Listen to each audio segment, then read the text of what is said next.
muktabhimani mukto hi baddho baddhabhimanyapi kim vadanti ha satyeyam yamati sagatir bhavet. Om Shanti Shanti Shanti. Om.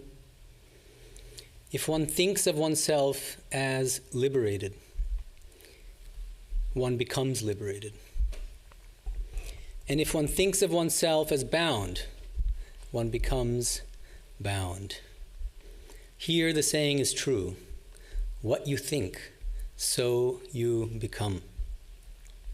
Ashtavakra Samhita 1.11. Some of you, good morning everyone, I should say that first. My apologies. Wonderful to see all of you friends. And thank you so much to the singing troupe for the wonderful song, very appropriate for today's talk. Some of you might know that I spent 13 years in India before I came here to Hollywood about 2 years ago. And I spent the first 11 years at Vivekananda University in Belumut. And every morning on cue at exactly 6 in the morning, I would hear from my room, from the backyard basically, from behind the university, a group of people laughing hysterically, exactly at 6 a.m. every single day. And I was completely puzzled. It's like, where have I come? And then I inquired after a few days, weeks, and it turns out it was a laughing club. And it wasn't a one-off thing. This is like a thing in India, laughing clubs. If you just type in laughing clubs in India or on YouTube, on Google or YouTube, you won't be disappointed. It's very interesting. What are laughing clubs? Why are there laughing clubs? Actually, by the way, some of you went to the Asilomar retreat recently, a few weeks ago. What I heard, I didn't attend, but I heard that Divyananda Pranamataji, she brought people to a certain place and practiced, I think she called it laughter yoga, or the yoga of laughter. And people were just collectively laughing together. So I think it's a similar idea. Thank you. Why? Why do groups of people come together and laugh about literally nothing? It's one thing if they get together and they watch like a funny show like Seinfeld, but that's not what's happening. What do they get out of it? It's fascinating. And there's a lot of scientific research on this, on the benefits of laughing, even if the laughter is canned, even if it's artificial, even if it doesn't come from the heart, from within. So this is what scientists have found. They've done serious scientific studies on this. The body has profound effects on the mind. So when people smile, when people laugh, what happens?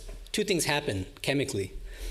It triggers the release of dopamine on the one hand, and it triggers the release of serotonin.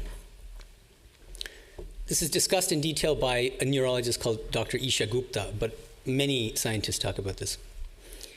What happens when dopamine increases? It leads to increased happiness. What happens when serotonin increases? It reduces stress levels. We're better able to deal with stress. And so the combination is a very powerful effect. So we can put it this way, that there's a kind of positive feedback loop that's generated. Every time we laugh, every time we smile. What happens? First of all, if we're already happy, we're going to naturally smile, we're going to naturally laugh. Even if we're not, even if we're in a slump, we're not particularly happy, if we force ourselves to smile once in a while, to laugh, what happens? Physiologically, we will get a boost of dopamine and serotonin, which will make us happier in the long run. That doesn't mean it's like you just do that, just fake smiling and all. That's not. But it should go hand in hand with trying to become happier and lead a more contented life in general. But it's an important part of this whole process. In fact, there's a whole field of science called psychoneuroimmunology, which is a field that investigates how the mind and brain are connected to the immune system And for instance, one doctor named Murray Grosson, he's found in repeated studies that depression weakens the immune system and happiness boosts the immune system. And he says, this is a direct quote, Dr. Grosson says, "What's crazy is that just the physical act of smiling can make a difference in building your immunity. When you smile, the brain sees the muscle activity and assumes that humor is happening." So another way of putting it is that you're actually faking your brain. Whenever you smile or laugh, you're faking your brain into thinking that you're already happy, which then releases dopamine and serotonin, which makes you happier in the process. Another prominent scientist, she's a social psychologist at Harvard. Some of you might be familiar with her work. Her name is Amy Cuddy, C-U-D-D-Y. She's done a lot of research in this area, and she's popularized this concept of faking it till you make it. She's done a lot of studies on what she calls power poses. And one of them is really interesting. She calls it the Wonder Woman pose. What's the Wonder Woman pose? Arms akimbo, legs kind of wide apart, like this. And she's done research on this. She kind of does an EEG scan or whatever on the brains of people who are standing in this Wonder Woman pose for 2 minutes. And she looks at the physiological effects of just standing in that pose. What does she find? It increases testosterone, which makes you feel more powerful, and it reduces cortisol, which makes you better able to deal with stress. Both at the same time, so you don't freak out when you're in a stressful situation. You're better able to kind of deal with the situation in the right manner. And it's especially important. She's done a lot for women in particular. She says that one of the problems with many women in high-powered environments when they're dealing with alpha males is that they kind of shrink, in the face of these powerful alpha males. And she said it can make a huge difference, literally how you carry yourself at the physical level, whether you have a kind of dignified posture, adopt power poses, or whether your kind of shoulders are slouched over. So what's the thesis that she arrives at? On the basis of these studies, what she finds is 3 things. 1, our bodies change our minds. Number 2, our minds change our behavior. And number 3, our behavior changes our outcomes. The 3 go hand in hand. So what we need to do is, if we want a certain outcome, we need to work at all levels. Most of us think if we change what's in our mind, then we'll get the outcome we want. That's true, but that should go hand in hand with working at the level of the body. That's the important takeaway here. This reminds me, by the way, this is kind of an aside, but I think it's still relevant.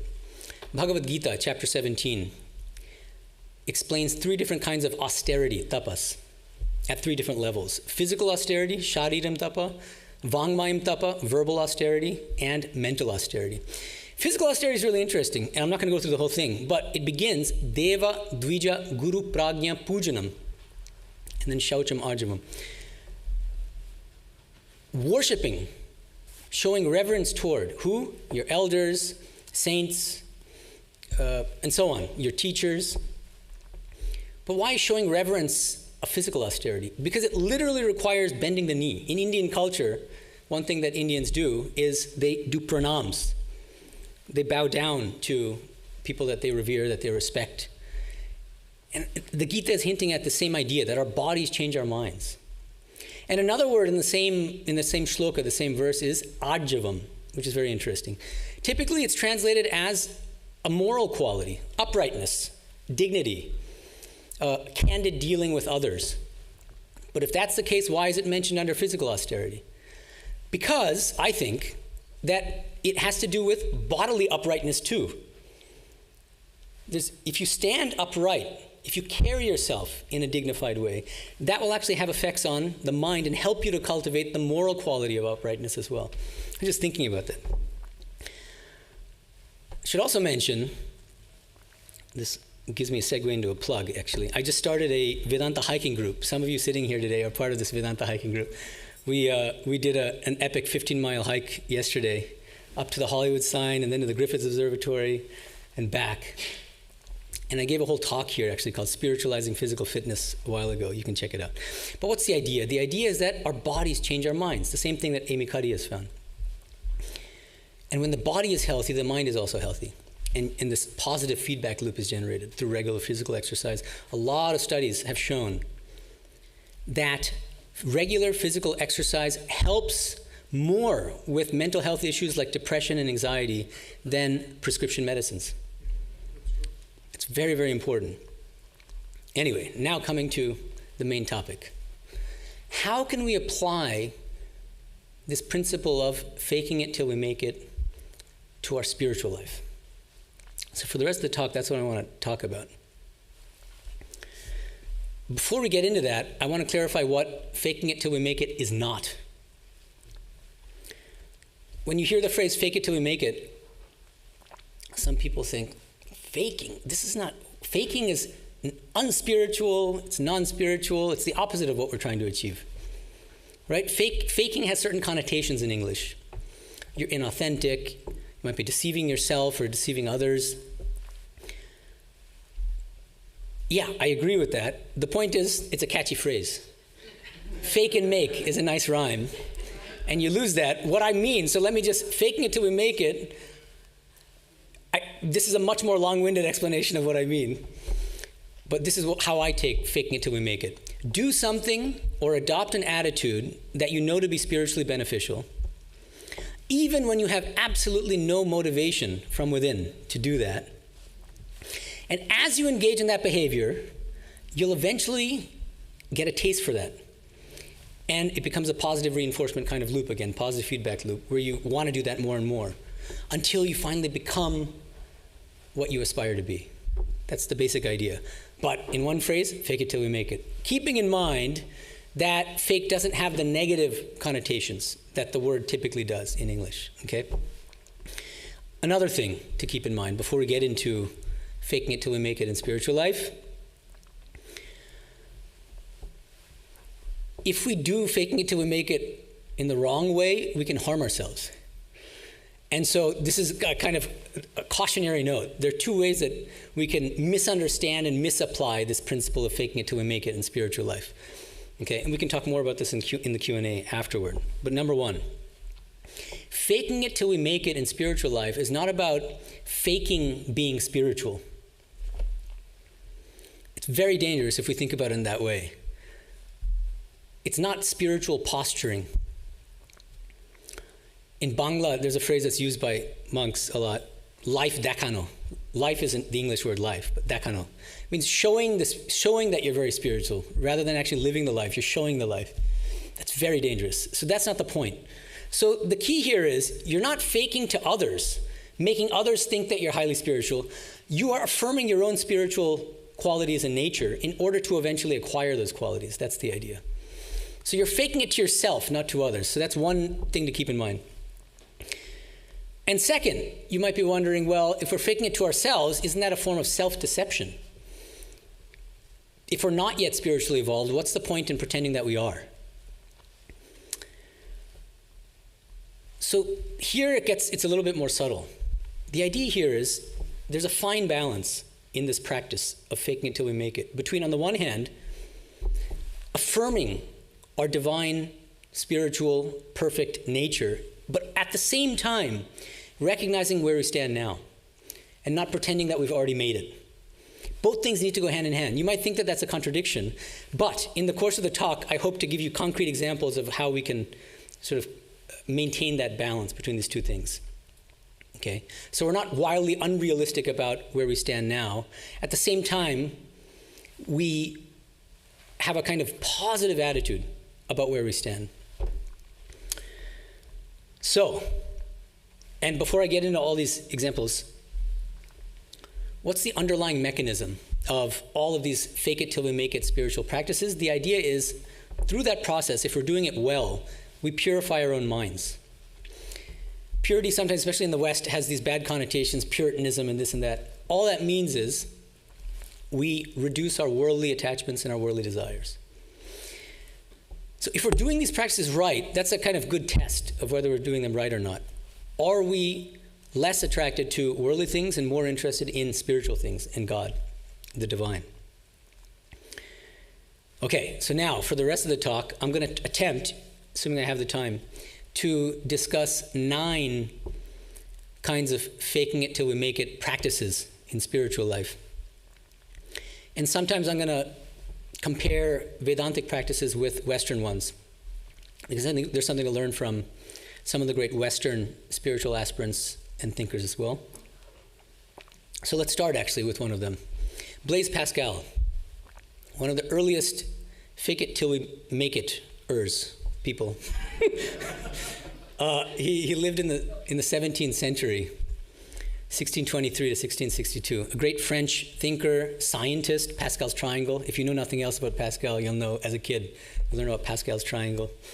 But less well known is that he became a very devout Christian. And he says in his pensées, thoughts, he says, "You would like to attain faith and do not know the way. You would like to cure yourself of unbelief and ask the remedy for it. Learn of those who have been bound like you and who now stake all their possessions. These are people who know the way which you would follow and who are cured of an ill of which you would be cured.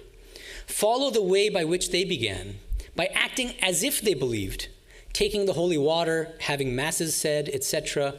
Even this will naturally make you believe and deaden your acuteness. What have you to lose?" So this is the first example I want to give of faking it till we make it in spiritual life. He says, most people, this is absolutely consistent with what Swami Vedanta and Sri Ramakrishna say. Most people in spiritual life, we don't begin with belief, a strong belief in God, our higher nature. That's something that comes later in spiritual life, right? But then the big question is, how do we ultimately get that belief, cultivate that belief? Pascal says, by behaving as if you already believe in God. That's a fake it till we make it practice. He was Catholic, and so he's describing Catholic rituals, like going to Mass, taking holy water, and so on. But you can just apply the same principle to us, to our Vedantic spiritual practice. So even if you're an atheist, even if you're an agnostic, if the goal is to become spiritual, you can just engage in religious practices. Even if sometimes it feels like you're just going through the motions. But what happens? Eventually magic happens. And a certain feeling comes into that practice. And you come to believe that which you didn't believe initially. But it's not that easy. And Pascal knew that. He was a genuine spiritual aspirant. And he also says the following. He says, if you don't yet believe that God exists, you should try to cultivate belief in God's existence, quote, not by increase of proofs of God, like mentally running these different arguments to prove that God exists, but by lessening our worldly desires. Pascal says this. So what does he mean? This faking it till we make it practice of living and behaving as if God already exists, as if he's the center of our lives, needs to go hand in hand with other spiritual practices. Vedanta calls it viveka, vairagya, the attempt to lessen our worldly attachments and desires. And the two things need to go in tandem. So that's really important. What happened as a result of Pascal's own faking it till we make it practice? He had an extraordinary mystical experience that lasted for 2 hours in 1654. It was so profound and transformative that he described the experience on a piece of paper, which he sewed into the inner lapel of his blazer. Didn't tell a soul for his whole life. And later, after he passed away, one of his family members discovered it, or somebody. It's remarkable. And I won't read the whole thing to you, but I'll just read. He drew a cross, and then under the cross he wrote, "In the year of the Lord 1654, Monday, November 23rd, from about 10:30 in the evening until 12:30, fire, God of Abraham, God of Isaac, God of Jacob, not of philosophers, nor of the scholars. Certitude, feeling, joy, peace, God of Jesus Christ, my God and thy God. Thy God shall be my God. Forgetfulness of the world and of everything except God. Greatness of the soul of man. Righteous Father, the world hath not known thee, but I have known thee. Joy, joy, joy, tears of joy. Renunciation, total and sweet. Total submission to Jesus Christ and to my director. I will not forget thy word. Amen. There's a little more that I'm omitting, but this is extraordinary, you can tell. This is the result of this is the culmination of his faking it till we make it practice. Now coming to Vedanta, what does Sri Ramakrishna say? He says some startling things sometimes. He says, one cannot even believe that God exists until our hearts become pure. One cannot even believe in God unless you have sufficient purity of mind. Swami Vivekananda says exactly the same thing. He says, so long as one has desires and cravings, one does not believe that God exists. What's the logic? The logic is, so long as our minds are not pure, our minds will revolve around worldly things, which means that the world is much more real to us than the divine, our own higher spiritual nature. But through these practices, these faking it till we make it practices, and through other spiritual practices, what happens? Gradually, we reduce our worldly attachments, our desires, and the reality of God, of the divine, of the higher self becomes more and more manifest. That's the logic. Sri Ramakrishna used the example of, he says, God is like a massive, infinitely attractive magnet, and the soul is like a needle, which is obviously innately attracted to the magnet, but why do we not feel that longing for the divine? Because of these layers of mud caked over that needle, the soul needle. So all of spiritual life is about removing those layers of mud, impurity. In order to what? To manifest that innate longing of the soul for the divine, which is already there. That's nothing new. It's not that we start to experience a longing God. We already long for God, but we don't know it because we identify with the body-mind complex. So through spiritual practices, faking it till we make it, what happens? We become purer and purer, and we allow that innate longing for the divine to manifest. Okay, so that's the first example of a faking it till we make it spiritual practice. I don't believe in God, but by acting as if I believed in God, and by trying to reduce my worldly desires and attachments, I will eventually come to believe that God actually exists. Second practice, faking it till we make it is extremely helpful in cultivating a particular spiritual attitude. The Sanskrit term is bhava. Okay? Sri Ramakrishna would often say, in spiritual life, to make progress, you have to ekta bhava ashray korte hoy, which means you have to adopt a certain bhava, a certain spiritual attitude. What does he mean by that? What is your soul's deepest, truest relationship with the higher reality, with the higher truth? However you like to think of it, as the personal God, or as the Atman.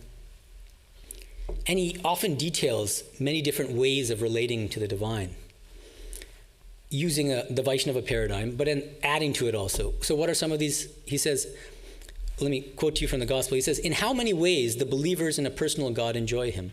They enjoy him through many different attitudes. The serene attitude, shanta, the attitude of a servant, dasya, a friend, sakya.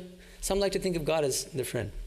A mother, vatsalya, a husband, a lover, madhurya. Sri Ramakrishna adds things that you don't typically find in the Vaishnava list. Shantan bhav, he says, the attitude of a child, thinking of God as Divine Mother, which is his own favorite attitude. He says it's a very, shantan bhav, ati shuddha bhav. It's a very, very pure spiritual attitude. You can't go wrong with that. And he also mentions in many places the Advaita bhava, this non-dual bhava, that I'm one with the divine as non-dual pure consciousness. That's another bhava. So the question as spiritual aspirants for each of us is, what is our soul's deepest relationship with this higher reality? And here there are dangers. We might over-intellectualize that question and give a kind of superficially mental or intellectual answer, but that's not what is needed. We have to answer the question with the heart, not with the head. I made the mistake myself. I thought that because I was a philosopher, I just finished my PhD in philosophy, and I loved classical Advaita Vedanta, I thought that obviously my relationship is this Advaitic attitude. I am non-dual pure consciousness. It took me several years to realize that wasn't my truest, deepest spiritual attitude. I won't divulge too much, but in any case, it changed when I realized when you move from head to heart. Gita talks about mano riddhi niruddhyacha. When you stop the mind, that voice in the head that Eckhart Tolle talks about, and you arrive at the heart, then you can answer this question properly. What is my soul's relationship with the divine, not the mind? But how is this relevant to faking it till we make it? Because even after we finally recognize that, what our true spiritual attitude is, and by the way, one very helpful tip on reaching the heart level and actually establishing what your spiritual attitude is listening to or singing songs, spiritual songs. Because if a song really moves you and grips you, what happens? You automatically move from head to heart. And then you become more receptive to what's really going on at the level of the soul, rather than just the superficial mind. I'll get to that in a second. That's the third thing I want to talk about. It deserves a separate discussion. But the point is, even after we identify what our fundamental bhava, spiritual attitude is, we've got a long way to go. Because it's not natural for us all the time. We might feel it in certain elevated, exalted moments, but we need to naturalize it. We need to make that our default mode, our default attitude, through spiritual practices. And so we fake it till we make it. We imagine that that's our attitude at all times. Anytime we face difficulties in life, we adopt that attitude. We try our best. We fake it till we make it. Until finally what happens? Finally we have direct spiritual experience of that bhava, of that spiritual attitude, of that soul's innate relationship with the ultimate reality. So, the third fake it till we make it practice in spiritual life is, as I just mentioned, it's a perfect segue from the previous one, singing and listening to spiritual music. Every spiritual song embodies a certain bhava, a certain spiritual attitude. In fact, some of you are familiar with what's called Rabindra Shongit. Rabindranath Tagore, we say, Westerners. He was a great Bengali poet, and he composed many songs, and they're collected. The songs are collected in what's called Gitobitan. And he himself organized the songs in terms of different spiritual attitudes. So there's a section of songs thinking of God as friend. There's a section of songs expressing the attitude of surrender to the divine, and so on. It's very interesting. So, there's so many different attitudes embodied in these songs. Usually a song emphasizes a single bhava. It could be longing for the divine, it could be love of God, worship of God, it could be a feeling of surrender. It can be a feeling of helplessness. I can't do anything without you, O Lord. Prayerfulness, thankfulness, gratitude, playfulness sometimes. Some of the most amazing Ram Prasad songs, Sri Ram Krishna's favorite singer, were very playful. And of course, there are other songs which are Advaitic, like Nirvana Shatkam. That's something we sing every week here in Hollywood, once a week. Chidananda Rupa Shivoham Shivoham. It's Advaitic Bhava. And you should ask yourself, as you listen to these songs, which grip you the most? Which move you the most? Which move you to tears? To tears, literally. That helps you to identify your fundamental bhava. Sri Ramakrishna used to say, Ram Prasad achieved perfection through singing. This is a direct quote. One obtains the vision of God if one sings with yearning heart. Singing itself is a self-sufficient spiritual practice for attaining the highest spiritual goal of life. It's an extraordinary statement, but it's really true. And he proved it. On almost every page of the gospel, Sri Ramakrishna is listening to a song or singing a song going into samadhi. That's the example for the rest of us. What's the mechanism behind which singing can be such a powerful spiritual practicing leading to the highest goal? Here's how I see it. These singers, these composers like Ram Prasad, but there are of course many others, and in the West there are many examples. Many of them, most of them are highly spiritually elevated. The more moving the song, typically the more spiritually evolved the composer is. Ram Prasad was realized, for instance, but there are many like that, Kabir and others. So what's the idea? When you listen to a song with great concentration, absorption, for those few moments of the duration of the song, maybe it lingers a bit afterward, you can inhabit, you can share that same feeling, that same bhava that the singer is talking about in the song. You get lifted out of your empirical personality just for a few moments, and you feel that intense whatever it is, longing, surrender, oneness, prayerfulness, that you don't normally feel in other contexts. That's the power of music. T.S. Eliot, my favorite Western poet, in 4 quartets, he refers to music heard so deeply that it is not heard at all. But you are the music while the music lasts. You are the music while the music lasts. You forget about yourself in its empirical, all its failings and its weaknesses and whatever. You become elevated for those few moments to the state of the composer, this spiritually evolved or realized composer. And you share that attitude, the spiritual attitude of the singer. So by listening to music regularly, with concentration, not background music, that's a common thing now, but no, with great concentration. Alone. Another thing is, especially with singing, the danger is, there's always this danger of rajas creeping in. And you're singing more for others to show off and to get recognition. Oh, you have such a beautiful voice and this and that. Then again, Maya will trap you. Sing for God. Whenever you sing, that doesn't mean you should never sing in public, but just be aware of the dangers. And the attitude should always be when you sing, Sri Ramakrishna used to say, always think that your main audience is God and God alone. I want to give you one example. There are, of course, many, countless, but one. Gospel, April 15th, 1883. Sri Ramakrishna sang a song to the Divine Mother that begins, Mago Anandomoi Niranando Koruna. It's a beautiful Bengali bhajan, and I'll just translate, I'll give Nikhilanji's translation. It's really untranslatable, the bhava, but you'll get a sense. O Mother, ever blissful as thou art, do not deprive thy worthless child of bliss. My mind knows nothing but thy lotus feet. The king of death scowls at me terribly. Tell me, Mother, what shall I say to him? It was my heart's desire to sail my boat across the ocean of this mortal life, O Durga, with thy name upon my lips.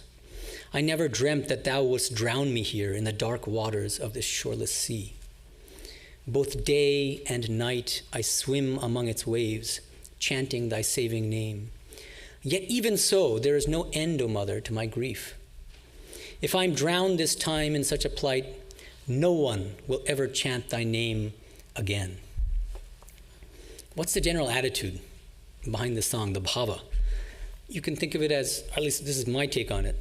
It's open to interpretation. It's the attitude of a child speaking to his mother.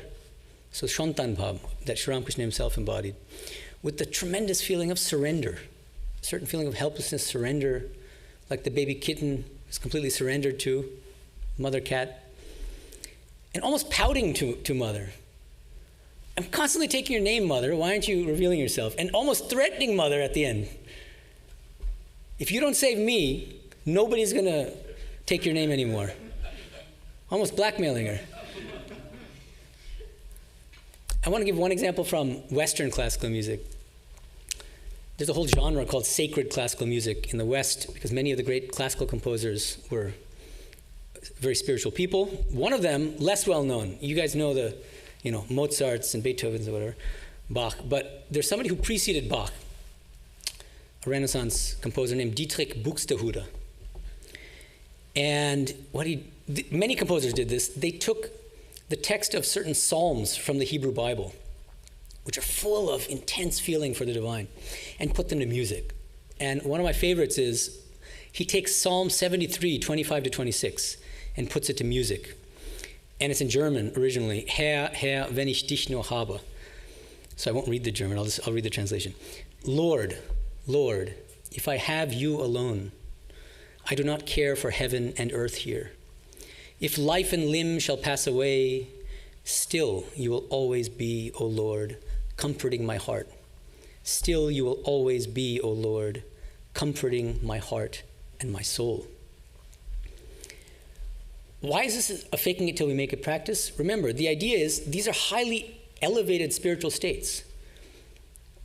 What the singer is saying is, I want nothing else in this world besides you. Can any of us really say that, honestly, in our heart of hearts? Probably not. I certainly can. So is it lying to sing that kind of song, to appreciate that kind of song? No. That's why it's an example of faking it till we make it. And for those few moments, if you're really absorbed in the song, you can share that very elevated spiritual attitude that the singer is expressing in the song. That's the idea. You are the music while the music lasts. And then through the repeated practice of this sadhana of listening to music and singing music, what happens? You begin to stabilize that bhava, that spiritual attitude. You start to naturalize it, internalize it more and more until you finally realize at the level of the soul, in the heart, your true spiritual attitude, your relationship with the divine. Fourth example of a faking it till we make it practice, this is in the context of prayer practice. Sri Ramakrishna often prays to Divine Mother, as we know. The gospel is full of examples. But we can categorize these prayers into two broad categories. First, some of the prayers he encourages us to recite, and which he himself recites, are from the standpoint of struggling spiritual aspirants like us. And there are other prayers from the standpoint of a realized soul, somebody who already has extreme love of God and has already realized God. I want to give you some examples here. An example of the first type of prayer, which is struggling spiritual aspirant. This is not a fake it till we make it practice. He's saying, Sharanagato, Sharanagato, I surrender, O Mother, at your lotus feet. Ami shadhanheen ma, ami bhajanheen ma, ami gyanheen, ami bhaktihin. O Mother, I surrender at your feet. I'm completely devoid of spiritual practice. I'm not a good spiritual aspirant. I don't have any inner feeling for you, O Mother. Bhajanheen, gyanheen, I have no spiritual knowledge. Bhaktihin, I don't have any genuine feeling or devotion toward you. We can all relate. It's not faking it till we make it. But sometimes he gives examples of that second kind of prayer. I'll give you an example. He says, Sharanagato, same surrender, that feeling of surrender. Then he says, this is from a Ram Prasad song, but it's a prayer also. He says, Ami jontro tumi jontri. I'm a mere instrument in your hands, O Mother. You are the operator. Jemon korao timni kori. I do as you make me do. Jemon bolao timni boli. I speak as you make me speak. How many of us can really say that we feel that way? That I'm not the doer, that God alone is the doer. That is a very high spiritual state. So high that Sri Ramakrishna would say, only the Jivan Mukta, the one who is liberated while living, can genuinely feel in his or her heart of hearts that God alone is a doer. Are we there yet? No. So why is he encouraging us to repeat these kinds of prayers? He's telling us to fake it till we make it. With the same logic as music. By praying sincerely, with feeling, often he'll say, pray with tears in your eyes. What happens? You start to feel that genuine feeling of longing, surrender, that you don't ordinarily have. And ultimately what happens is that becomes the natural state, that intense longing for the divine, that intense love for the divine, and then you actually feel eventually that God alone is the doer. Another example, I think this is a really interesting example. We do Ram Nam here once a month. In India, it's every Ekadashi. My favorite part of the Ram Nam is a beautiful 4-line prayer. Sanskrit. Nanya spriha Raghupati hridaye smadiye satyam vadami cha bhavan akhilantaratma. And I'll recite the last 2 lines later. These are the first 2 lines. What's interesting about this? This is stating what? I have absolutely no desires in my heart other than my desire for you, O Rama. Next line. I speak the truth. I'm being honest, O Lord. And you are the self in the hearts of us all. Again, same question. We're all repeating that. How many of us actually can say that that's true of us? We don't have any desires for anything other than God. No one, almost no one. But it's asking us to say that. It's a faking it till we make it practice. But then the next two lines really complete the whole attitude and the spiritual practice. Bhaktim prayacha ragupungava nirbharame kamadidosarahitam kurumanasam cha. The last two lines really just nuance the whole thing. The last two lines are, "Oh Lord, give me bhakti, give me devotion. Unflinching, perfect devotion for you," which means doesn't have it yet, right? Obviously, not yet perfected. Kamadi dosharahitam kuru manasamcha, and make my mind free of all worldly passions, selfish desires like lust and anger and greed. Again, clearly a signal that this person is not yet attained. And so in this one 4-line prayer, you get a combination of the first two lines are a kind of faking it till we make it practice. I have no desires in my heart other than my desire for you, O Rama. And then the next two lines say, not too fast. You need to combine this faking it till we make it practice with renunciation, dispassion, struggling to reduce our worldly attachments and desires. That's how I see it, at least. Fifth practice, faking it till we make it practice. In spiritual life, the practice of meditation and japa. How is faking it till we make it relevant in our meditation practice, japa practice? Here's the fundamental principle. Sri Ramakrishna would say, whatever one meditates upon, one eventually acquires the essential qualities of that object. Je jake chinta kore sheta shotta paye. He says, the mind is like white linen just returned from the laundry. It takes on the color you dip it in. Many of you are initiated in our tradition or a different tradition. What does your guru tell you? He'll often say, he or she will say, meditate on the divine in your heart. Imagine that the luminous deity in your heart, effulgent, it's an imagination. You're not realizing it yet, right? Eventually you will. How is that helpful to us? The idea here is that the imagination corresponds to reality. It's actually true that God dwells in our hearts in the form that we love. Ishvaraha sarva bhutanam hriddesheshana tishtati. Gita.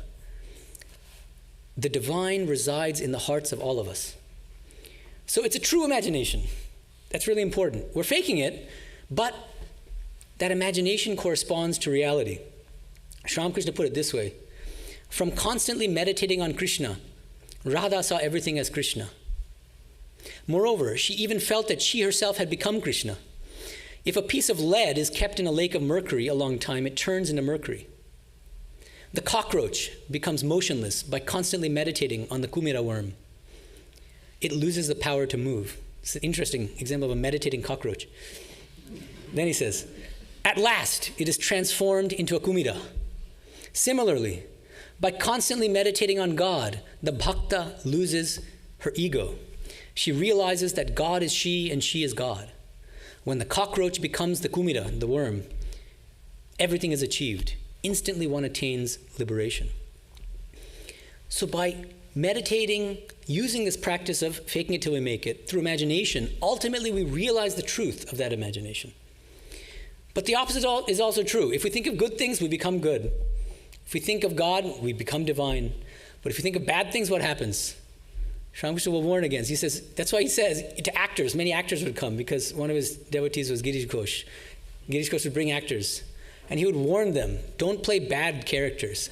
It's very, very dangerous. We've got some actors in the room. I won't name names. I'll quote directly from the gospel. He says, it is not proper for a righteous person to tell a lie or do something false, even in a dramatic performance. Once I went to Keshav's house to see the performance of a play called Nava Vrindavan. I saw an actor staggering and reeling in the role of a drunkard. You're just pretending. The actor, let's assume, is not actually a drunkard. But even acting as a drunkard, dangerous. Especially the more deeply you inhabit the role. This is what Sri Ramakrishna seems to be saying. He says, it is not good for a devotee to play such parts.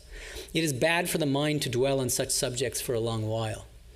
The mind is like white linen fresh from the laundry. It takes the color in which you dip it. If it is associated with falsehood for a long time, it will be stained with falsehood.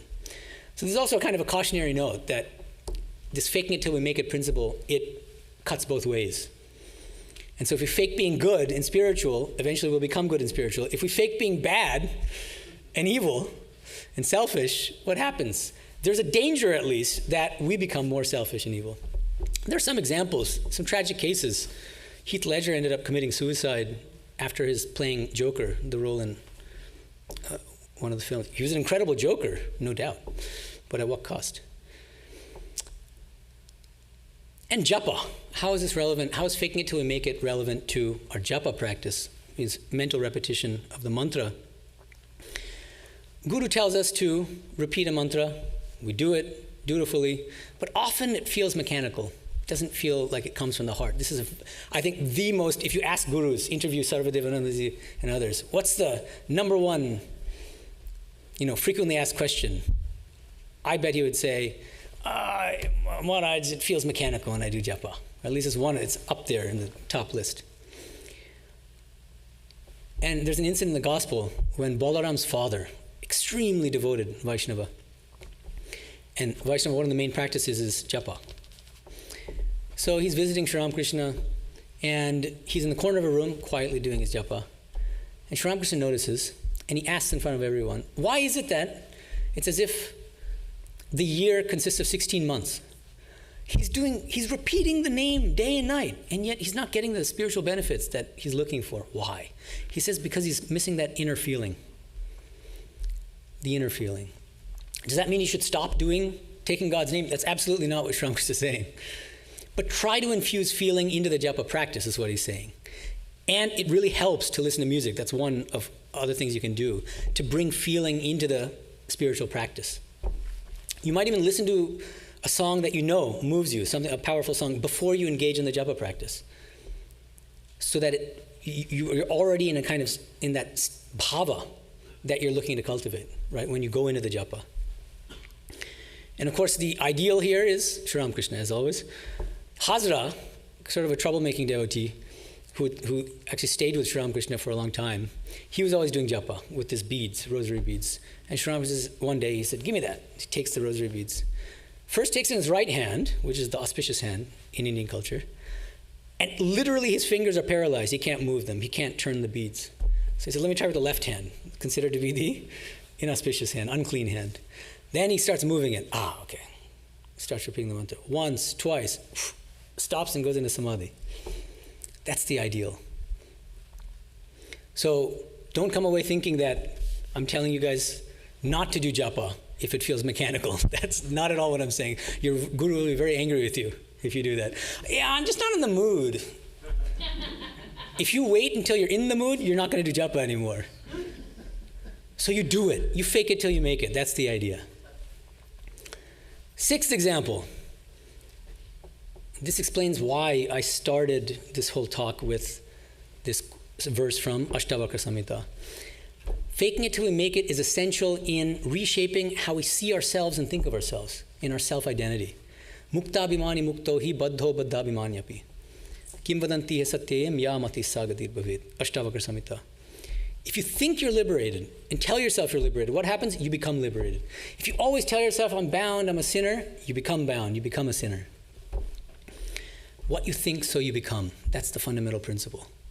Sri Ramakrishna says, bondage is of the mind, and freedom is also of the mind. A man is free if he constantly thinks, I am a free soul. How can I be bound, whether I live in the world or in the forest? I am a child of God, the King of Kings. Who can bind me? By repeating with grit and determination, I am not bound, I am free, one really becomes free. The wretch who constantly says, I am bound, only succeeds in being bound. He who says day and night, I am a sinner, verily becomes a sinner. One should have such burning faith in God that one can say, what? I've repeated the name of God, and can sin still cling to me? How can I be a sinner anymore? How can I be in bondage anymore? It's not a coincidence. It's telling that one of the few books that Sri Ramakrishna owned was Ashtavakra Samhita. And he would often quote this particular verse, 1.11, Muktabhimani muktohi. And Swami Vivekananda, his most astute, brilliant, spiritually illustrious disciple, he caught that immediately. And he preached it to the rest of the world. He would say, children of immortal bliss, What a sweet, what a hopeful name. Allow me to call you, brethren, by that sweet name, heirs of immortal bliss. Yea, the Hindu refuses to call you sinners. Imagine the Western Christian context. Ye are the children of God, the sharers of immortal bliss, holy and perfect beings. Ye divinities on earth, sinners. It is a sin to call a man so. It is a standing libel on human nature. Come up, O lions, and shake off the delusion that you are sheep. You are souls immortal, spirits free, blessed and eternal. Ye are not matter, ye are not bodies. Matter is your servant, not you, the servant of matter.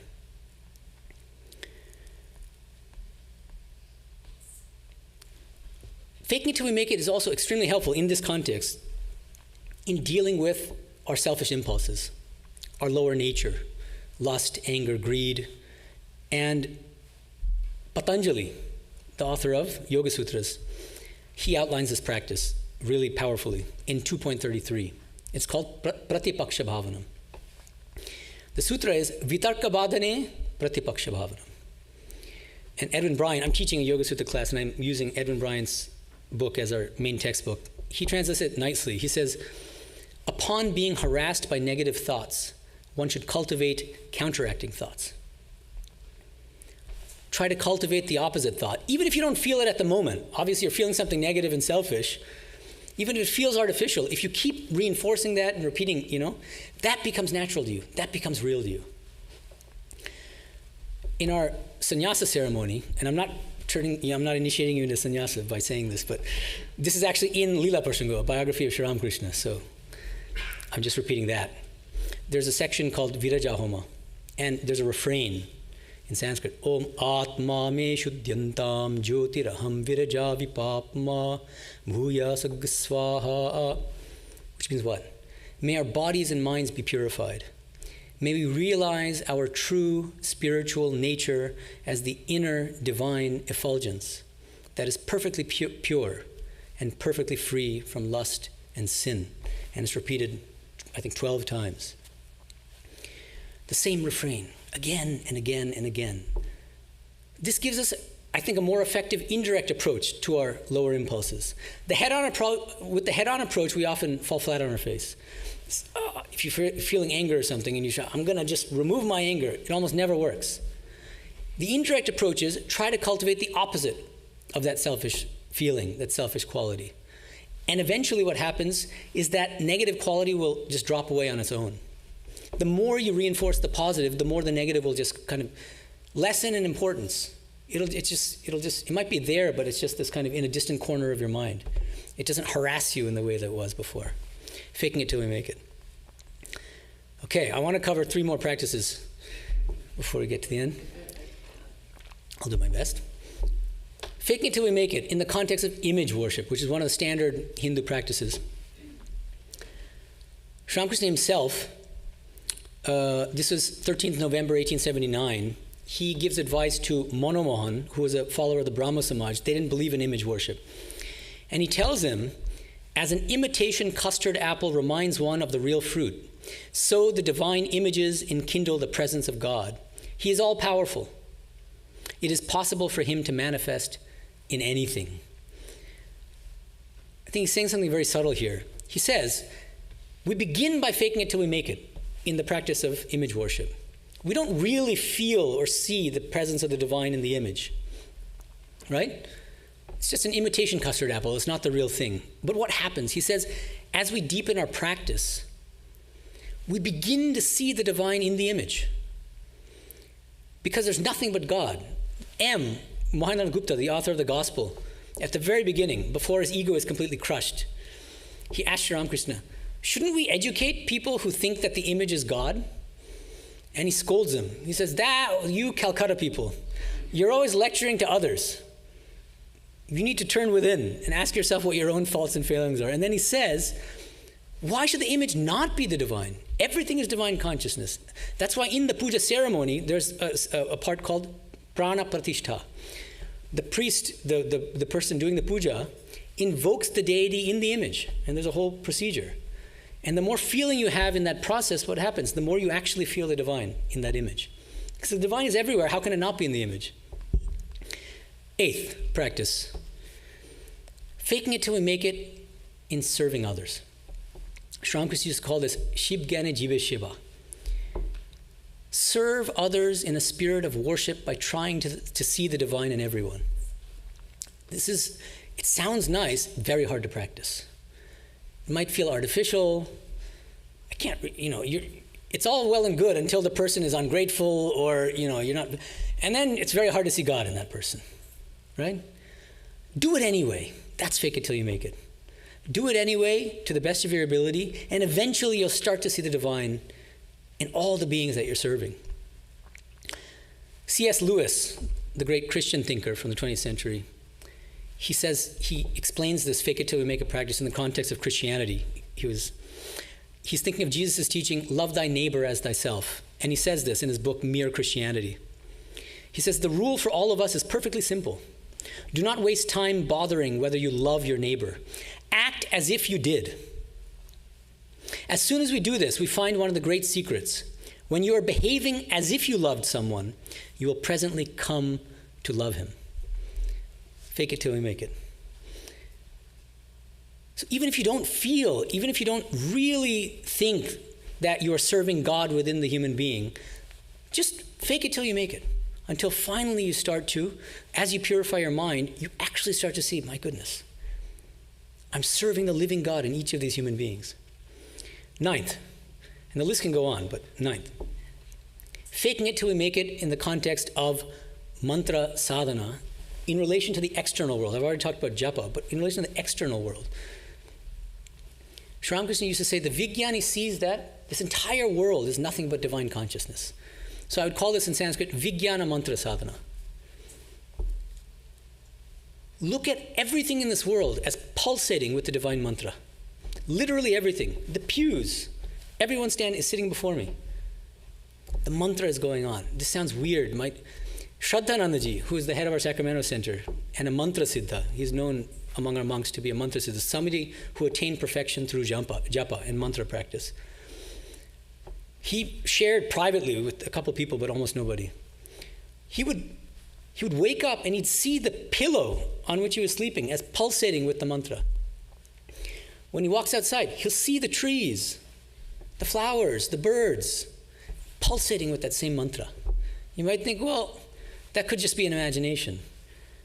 How can the same tree, for instance, be pulsating the Hare Krishna mantra and the Shiva mantra and the Kali mantra? The idea is, Sri Ramakrishna, he thought of everything. He said, God is bhakta bhatshal, which means God loves his or her devotees, which means God lovingly manifests to each devotee, each spiritual aspirant, in the form that that devotee loves most. So yes, it's absolutely true. One and the same tree, one and the same bird is pulsating with your Ishta mantra, and your Ishta mantra means the mantra that the Guru has given you, that's suited to your nature. So that's not a contradiction. And again, in the beginning, we have to fake it till we make it. It's an imagination. But as you continue the practice, as Shraddhanandaji himself did, he eventually realized God through that practice, and he literally saw this entire world pulsating with the divine mantra. So, as I said, this list, even though covered just 9 fake it till we make it practices, there are many more. And the beauty of it is, you can make this practice of faking till we make it your own. There's no one-size-fits-all kind of approach. Figure it out for yourself based on your own personality, your strengths, your weaknesses. What's the best way to incorporate faking it till we make it into our daily spiritual life? The other key question to keep in mind is always check in with yourself and ask yourself as you do these practices, are we making progress in this practice?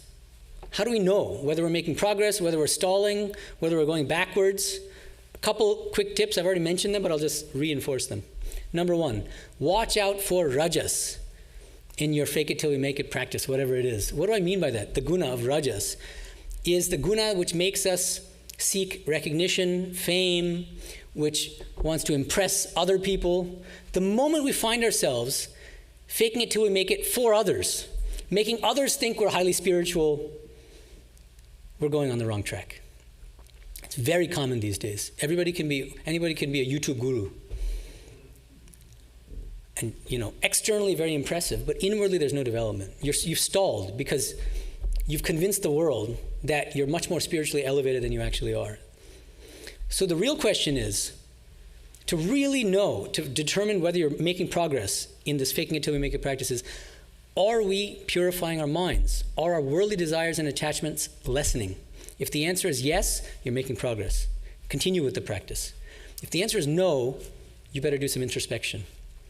See where this ego or rajas is creeping in. Okay. So, what's the underlying mechanism behind all these practices, faking it till we make it? Through the practice, we should be lessening our worldly attachments and desires until what happens? That soul needle, which feels that innate longing for the divine, is able to manifest, and we can ultimately realize our true divine nature. Thank you.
All right.